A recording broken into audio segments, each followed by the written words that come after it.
Lo que ha pasado, mire lo que ha anunciado. Esto es puro querosén al fuego. La administración, el gobierno del presidente Javier Milei ha anunciado que prohíben en las instituciones gubernamentales, fíjense que no es en la sociedad, no es en las escuelas, en las instituciones puramente gubernamentales, del gobierno que él preside, el famoso lenguaje inclusivo.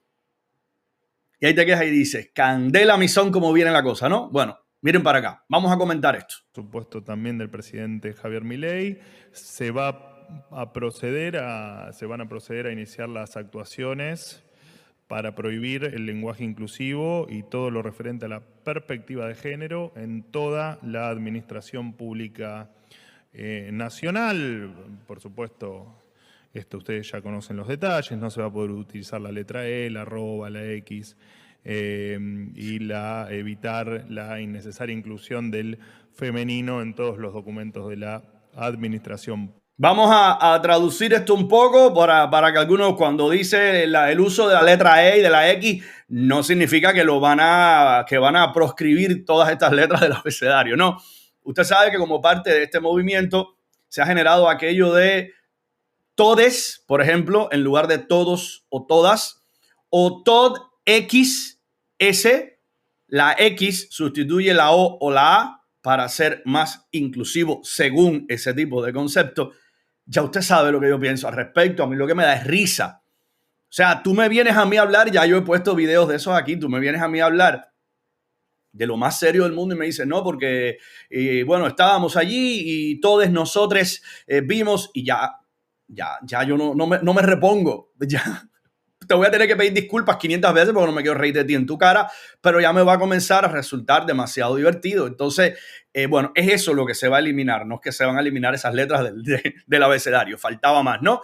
Pero básicamente eso, se va a dejar de utilizar el femenino como parte obligatoria de los documentos, decir, bueno, todos los argentinos y las argentinas, no, ahí te van a decir, bueno, moví algo aquí, ok, vamos a rellevarlo a su lugar de origen, ahí. Todos los argentinos y las argentinas, sí, porque esto podemos moverlo y ponerlo donde nos dé la gana, pero bueno, tampoco hace falta entrar ahora en tecnicismos. Todos los argentinos y las argentinas, y bueno, no. En el castellano, en el español, existe lo que se conoce como un masculino inclusivo, es el término exacto. Y bueno, es a eso a lo que se va a disponer el gobierno de Milei a partir de ahora. Pública. El lenguaje que contempla todos los sectores es el que utilizamos, es la lengua castellana, es el español, así que no veo por qué haya que es otro debate. Tener estructura. Bueno, hay sectores que no se sienten contemplados. Bueno, es un debate que en el cual nosotros no vamos a participar porque consideramos que las perspectivas de género se han utilizado también como negocio de la política. Así que eso no tiene para nosotros, no tiene discusión. De hecho, ayer o antes de ayer, esta resolución ya la había tomado el Ministerio de Defensa, así que es simplemente extender esta decisión al resto de las dependencias. Esto va a ser, ya me imagino, de hecho, ya algunos sectores de algunas comunidades LGBTIQ+, feministas, en algunos casos ya han comenzado a manifestar su rechazo, cosa más que normal y cosa más que respetable en una democracia. Usted tiene derecho a protestar, usted tiene derecho a manifestarse. Aquellos que son brutalmente hostiles contra que una comunidad, que un grupo, que un sector proteste, están desconociendo los fundamentos, principalmente de lo que es un Estado de Derecho. Porque esos fundamentos reconocen, recogen, comprenden su derecho a la protesta, su derecho a la manifestación. A ver, cubanos, eso es lo que queremos para nuestro país, ¿verdad? Pero no solamente que protesten o que se manifiesten aquellos con los que estamos de acuerdo, porque eso tiene un nombre y eso se llama dictadura. Eso es lo que hay ahora mismo, ¿verdad? ¿Cuántas veces puede salir a manifestarse los CDR a favor de los palestinos, contra el bloqueo, a favor de lo que les dé la gana? Todas las veces que quieran, ¿verdad? ¿Cuántas veces puede salir el pueblo a manifestarse o el sector de oposición puede salir a manifestar sus puntos? Nunca. ¿Es eso lo que usted quiere replicar? No, ¿verdad? Entonces, por más que a mí me resulten en muchas ocasiones, como estoy diciendo, ridículos y burdos algunos de estos postulados, les reconozco y les defiendo su derecho a manifestarse, a exigir, a elegir incluso a muchos representantes que en determinadas instancias institucionales los representen y velen por sus causas. Ahora, dicho esto, si usted me pregunta a mí qué yo creo, por supuesto que creo que eso es una estupidez. Por supuesto que creo que ese tipo de lenguaje y ese tipo de enfoque termina traicionando incluso la seriedad de tu propio argumento. De hecho, cuando hemos puesto aquí muchos materiales que ustedes los recuerdan aquellas damas en España con las gallinas que eran violadas por los gallos. Ustedes se acuerdan de eso, ¿verdad? Yo lo puse aquí, tengo que refrescarlo un día de esto. Nos reíamos de que se traicionaban porque a veces decían todas, y a veces decían todos, y a veces decían todes, y a veces decían nosotres o nosotras. Y entonces tú dices, oye, primero tienes que incorporar cómo vas a hablar porque si no, no te puedo respetar, ¿verdad? Así que bueno, eso es lo que ha pasado, eso es lo que ha anunciado el gobierno de Milei, que, a ver, está cumpliendo lo que prometió, está cumpliendo para lo que le eligieron. Faltaba más. Es eso lo que prometió. Prometió ese tipo de enfoque, ese tipo de desarticulación de esta forma de concebir el mundo según el cual hay que modificar el lenguaje para no ofender a nadie. Yo les confieso que anoche cuando estaba editando este material para incluirlo en el programa de hoy, se me ocurrió poner, afortunadamente probé antes los copyright y demás de YouTube y YouTube me dijo, esto no lo puedes poner, esto tiene copyright content match de Univision. Entonces dije, bueno, no lo puedo utilizar como se debe hacer, ¿verdad? Usted le dice a la plataforma, esto tiene derechos de autor o está libre de uso, y si te dicen sí o no, no lo puedes usar o sí lo puedes usar. Eso lo vamos a hablar más adelante en este programa, ya les adelanté un momentico, ¿verdad? Pero lamento mucho no poderles poner un fragmento de una entrevista que le hiciera al genio Mario Vargas Llosa, Jorge Ramos. Dicho sea de paso, tuve la dicha incomparable de asistir a ese conversatorio. Fue durante la Feria Internacional del Libro de Miami, hará unos 5 años aproximadamente. Recuerdo, fuimos Susana y yo al Miami-Dade College de noche en el downtown y asistimos a aquella sala, aquel auditorio que estaba repleto, no cabía allí ni un alma, y aquel conversatorio con Mario Vargas Llosa. Como parte de las preguntas, Jorge Ramos le preguntó directamente por el lenguaje inclusivo. Y Mario Vargas Llosa, miembro de la Real Academia, incluso de la Real Academia Francesa de la Lengua, o sea, estamos hablando de un premio Nobel de Literatura, un monstruo de las letras, le dijo, ¿pero a qué tú te refieres con lenguaje inclusivo? Eso lo recuerdo porque nos reímos a carcajadas. Y cuando Jorge Ramos le dice, bueno, por ejemplo, a que si estuviéramos ahora mismo aquí, si estuvieran 3 mujeres y nosotros 2, en vez de decir nosotros con el lenguaje, el masculino inclusivo al español, diríamos nosotres. Y la carcajada de Vargas Llosa en ese momento, pero fue una carcajada espontánea, fue una carcajada con boca abierta y con un ja, ja, ja, y que el público entero, aquello se fue abajo, ¿me entiendes? Porque es como decir, eso no esperes que yo que lo vea como algo sensato. Pero bueno, por ahí andan los tiros en Argentina, pero no he terminado con Milei. Al contrario, esto apenas acaba de comenzar. Porque el ministro del Interior de Javier Milei, el señor Guillermo Francos, ha concedido una entrevista que me ha parecido, confieso, pocos ministros del Interior he escuchado hablar con la serenidad, con la inteligencia, con la sensatez de este hombre. Suelen ser un poco más matonescos, o quizás es que estoy acostumbrado a que eso sea lo que yo recuerdo del Ministerio del Interior cubano, ¿verdad? Bromas aparte, también he escuchado a otros que son un poco más rústicos. Este hombre evidentemente es un intelectual, es un hombre muy preparado, Guillermo Francos, y le han preguntado por varias cosas, incluso que se salen de sus competencias o de sus facultades, porque un ministro del Interior no es, por ejemplo, el canciller, el ministro de Exteriores, y aún así, o ministro de Economía, y aún así dio opiniones muy sensatas sobre todo. Y le preguntaron por varias cuestiones, esta entrevista en NTN 24, y sobre todo le preguntaron qué pensaba él de la exigencia que está haciendo Colombia, en particular el presidente populista de bastante ultraizquierda, Petro, de una disculpa. Recuerden que Javier Milei dijo que su consideración sobre Petro es que era un comunista que iba a llevar a Colombia, o que estaba llevando a Colombia al abismo. Bueno, llamaron a consulta al embajador colombiano, se ha creado un conflicto y desde la parte oficialista colombiana están exigiendo una disculpa de Javier Milei. Esto es lo que respondió eso y otro par de cuestiones sobre las dictaduras de la región, pero bueno, es lo que respondió el ministro cuando le preguntaron por esto, y además le preguntaron si de alguna forma Bukele representaba alguna forma de inspiración para el recién llegado a la presidencia Javier Milei. Miren qué interesante esto. Lo nombra Bukele. ¿Podría ser Bukele un ejemplo de Milei? No, a ver. De la situación. Un ejemplo político, ¿no? En el sentido de. Yo no estoy diciendo que Bukele y Milei piensen exactamente lo mismo. Bukele se planteó un objetivo muy concreto que fue luchar contra la inseguridad, que era la demanda mayor de El Salvador. Y en el caso particular de la Argentina, el presidente Milei se propuso luchar contra la inflación, que era la demanda más importante del pueblo argentino. Son circunstancias a lo mejor distintas porque uno trataba un tema y otro, pero el resultado fue que Bukele obtuvo Esto me resultó ya de por sí interesante porque no había pensado en que pudiera hacerse ese paralelismo y es verdad que existe. O sea, ambos llegaron al poder con una agenda muy concreta y sobre todo muy específica.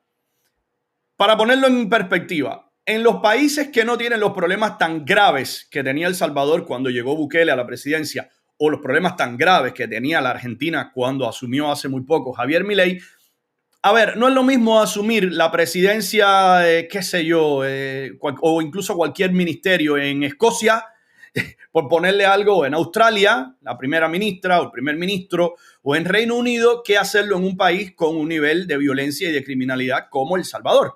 Entonces, ambos, o en este caso en la Argentina, con una inflación entre las más altas del planeta, que es la que tiene la Argentina en estos momentos. Entonces, ambos llegaron concentrados en agendas muy concretas a responder y a resolver problemas muy concretos. Fíjese que todos los demás indicadores en Argentina pueden mejorar drásticamente. Si no resuelve el problema de la economía, va a ser un fracaso y nadie lo va a respetar.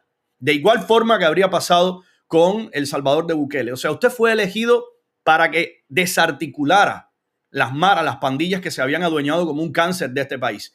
Si hubiera logrado una mejoría drástica en la economía, hubiera impulsado muchísimas cosas, pero no hubiera solucionado el tema de la violencia, hubiera sido un fracaso igual. De hecho, vamos a ser realistas. Si no hubiera logrado el tema de la violencia, era prácticamente imposible que le diera ningún tipo de impulso a la economía ni a nada en ese país, ¿verdad? Pero esto yo no lo había pensado y me ha resultado bien inteligente. Derrota muy fuerte contra la delincuencia, contra las maras, contra la situación de inseguridad que vivía El Salvador, y nosotros esperamos poder tener un éxito similar en resolver los temas de la economía argentina, particularmente la inflación, que es la demanda, yo diría, más fuerte del pueblo argentino. No hubo posiciones en contra del régimen venezolano. Ahí ella le está preguntando durante los últimos años o incluso décadas. O sea, se está refiriendo a los gobiernos, por supuesto, de Néstor Kirchner y posteriormente de Cristina Fernández de Kirchner y posteriormente de Alberto Fernández, que es una extensión, ¿no? El brazo extendido de todo esto. Ella se está refiriendo a la periodista a que durante eso no hubo apenas jamás condena contra la dictadura de Maduro. Yo me atrevería, o de Chávez, yo me atrevería a extenderle el asunto a Cuba también. A ver, no se olviden, hermanos latinoamericanos, no se olviden, hermanos hispanoamericanos o planetarios. Venezuela no tiene la única dictadura de la región. A ver, digo esto porque a mí a veces esto me encabrona, yo se los he dicho aquí. Yo a veces escucho hablar en foros internacionales, en entrevistas, y se habla de la dictadura de Maduro, y tú dices, óyeme, nosotros seguimos aquí. Cuba es la mamá al país, esa pequeña islita es el germen desde donde se originan las dictaduras de la región. La dictadura venezolana y la dictadura nicaragüense han bebido directamente de lo que indican desde La Habana. No nos olviden, ¿ok? Pero bueno, vamos a escuchar. Hoy por hoy hay inhabilidades, no se vislumbra que los acuerdos de Barbados se hayan cumplido. Hay una defensora de derechos humanos desaparecida, lo han dicho Rocío San Miguel. ¿Habrá condena de palabra desde este gobierno hacia el régimen de Maduro? La ha habido ya, absolutamente. El presidente lo ha expresado con toda claridad. De nosotros, en nuestro país considera que el gobierno de Maduro es un gobierno dictatorial que no permite la libre competencia democrática.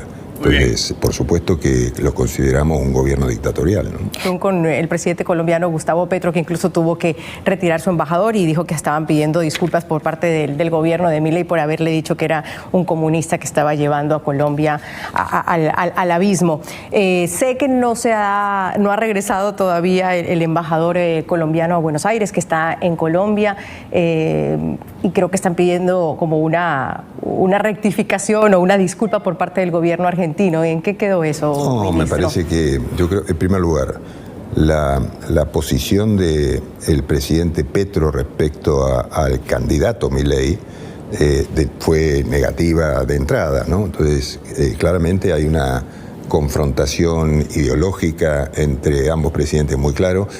Y, digamos, si el presidente Petro espera que el presidente Milei le pida disculpas, que se siente, porque no le va a pedir disculpas.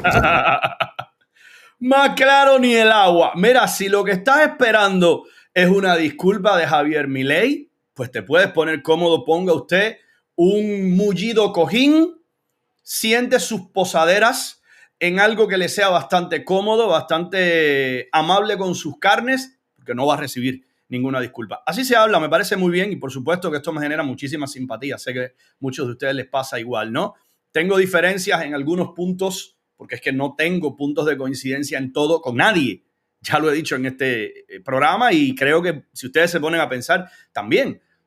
¿Con quién coinciden ustedes en todo?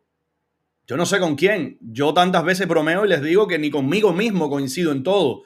Entonces, por supuesto que no tengo todos los puntos de vista con respecto a muchas cosas que ha dicho Javier Milei o cosas que ha querido implementar, pero en su inmensa mayoría sí estoy de acuerdo con lo que defiende.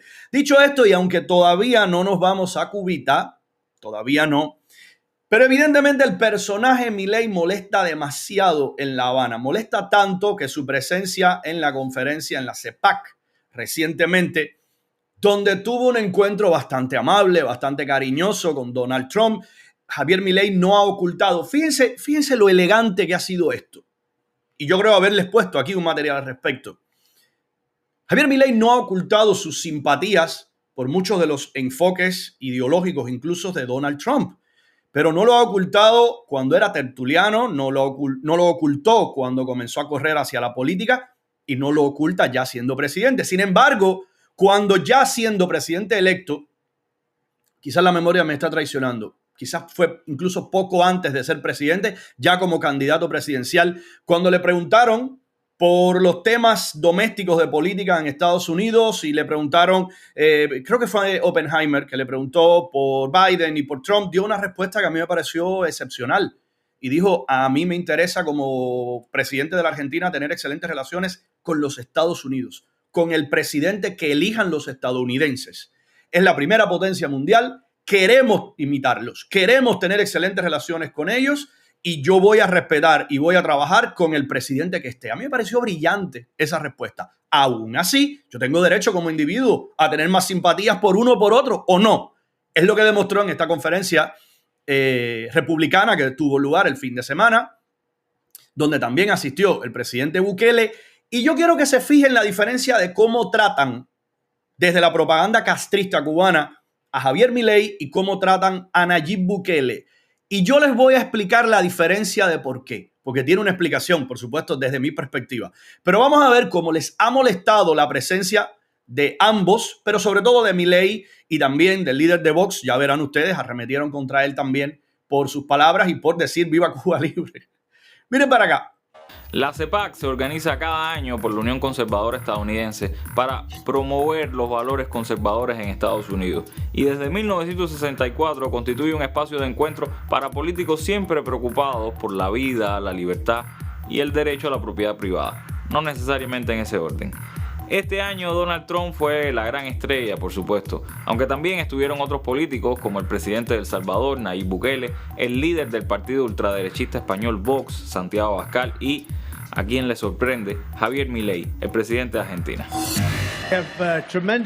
Fíjense, a Bukele lo mencionaron, pero no arremetieron contra él. No dijeron nada más allá de mencionarlo. ¿Saben por qué?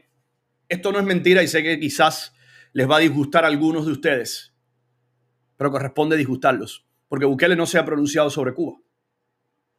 ¿Ok? Es muy importante decirlo todo y estar muy bien ubicados. La última pronunciación conocida, clara y declarada de Nayib Bukele fue de admiración por la salud y por la educación gratuita de Cuba y porque no había pobreza, según el entonces alcalde de San Salvador. En aquel momento tenía, por supuesto, la revestidura de una grandísima figura dentro de su país, pero no era el presidente. En aquel momento, y eso ya lo hemos publicado, muchos de ustedes lo habrán visto, confesó que sentía admiración por el sistema que había creado Cuba. Han pasado muchos años. Desde entonces no hay un pronunciamiento. No se sabe, de hecho, usted ahora mismo puede decir lo que usted quiera. No se sabe realmente lo que piensa Bukele sobre Cuba. No se ha metido absolutamente en nada al respecto. Y yo tengo la sospecha de que la dictadura cubana está interesadísima en buscar esa alianza. Hombre, faltaba más. Presidente más popular de todo Occidente. El que tiene los números de aprobación más altos. Si ellos lograran reclutarlo para su causa propagandística, sería brutal, ¿verdad? Y sería un cubo de agua fría para muchísimos. ¿Ya? Pero lo cierto es que, a diferencia de Milei, Bukele no se ha pronunciado, ni se pronunció pidiendo libertad para los presos políticos después del 11 de julio, ni apoyando al pueblo cubano. Cero manifestación sobre la causa de Cuba. Así que tengan eso muy presente, porque hay que recordarlo muy bien para que después usted no muera de desengaños, ¿verdad? Hay que moderar las ilusiones para después no morir de desengaños. Vamos a ver ahora lo que dijeron del encuentro de Milei con Trump. La derechista español Vox, Santiago Abascal, y a quien le sorprende, Javier Milei, el presidente de Argentina. We have a tremendous group of dignitaries, leaders, world leaders, and local leaders, but we have from all over the world people with us right now at this moment in the room. And just mention a few. President of Argentina, who's gotten a lot of publicity. He's gotten a lot. He's a great gentleman. You know, he's MAGA. He's MAGA. Make Argentina great again. Eso quedó genial. Dice Trump, de hecho, que él no se había dado cuenta de que Milei era uno de los pocos que podía decirlo exactamente igual, ¿no? Yo soy MAGA. ¿Por qué? Make Argentina great again. Eso estuvo bueno. It's true. No, and he said, I am MAGA. And then I realized he's one of the few who can really do it well. Make Argentina great again. Javier Milei. No, a ver, permítanme decirles a algunos que están diciendo que les sería muy desagradable o les sería muy chocante ver a Bukele defendiendo a la dictadura cubana. No, entonces no pasen por esas declaraciones. Quizás las tenga que traer en estos días otra vez, ¿eh? Porque no es que era un Nayib Bukele de 12 años, no era un niño, ¿ok? Ya era el alcalde de la capital de El Salvador. Estamos hablando del gobernador, estamos hablando de la persona con mayor cargo dentro de la principal ciudad del país. Ya era un funcionario de primerísimo nivel y no hace 200 años. Y habló maravillas del sistema cubano, habló maravillas y dijo, ojo, muy importante, dijo que había visitado en más de una ocasión Cuba. No es que me lo han contado, no, yo he estado varias veces en Cuba. Así que vamos a moderar. Yo siempre les digo, hay que moderar el entusiasmo porque después a usted le traicionan, usted se siente traicionado y fue usted mismo quien elevó sus expectativas. Yo le pido o yo desafío a cualquiera que no crea lo que estoy diciendo, que me busque declaraciones recientes de los últimos años, ya como presidente. Vaya, ni siquiera recientes del último año o los últimos 2 años. Declaraciones de Nayib Bukele referentes o particularmente condenando algo de lo que condenamos con respecto a la dictadura cubana. No existe. Búsquenmelo y voy a ser el primero en exhibirlo, pero no existe. Mucho cuidado ahí, ¿eh? Thank you very much, Javier. Thank you. Thank you very much. President!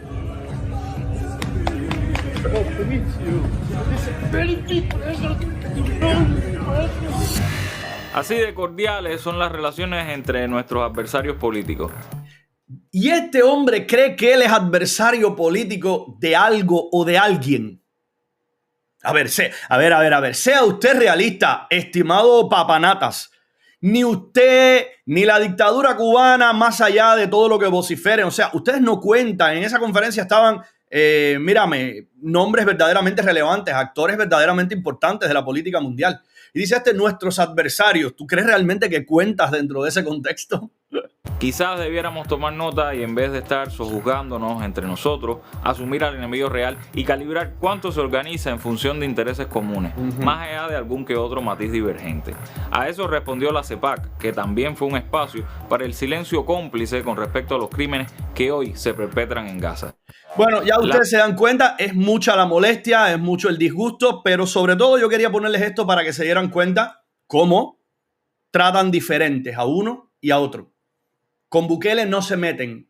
A Bukele, cuando lo mencionan, lo tratan con mucho cuidado. Recuerdo haberles dicho hace muy poco, haberles puesto, cuando ellos mismos dijeron, bueno, un presidente que puede ser polémico, que no. Y lo único que se atrevieron a llevarle la contraria fue en lo de que incluso lo insinuaron.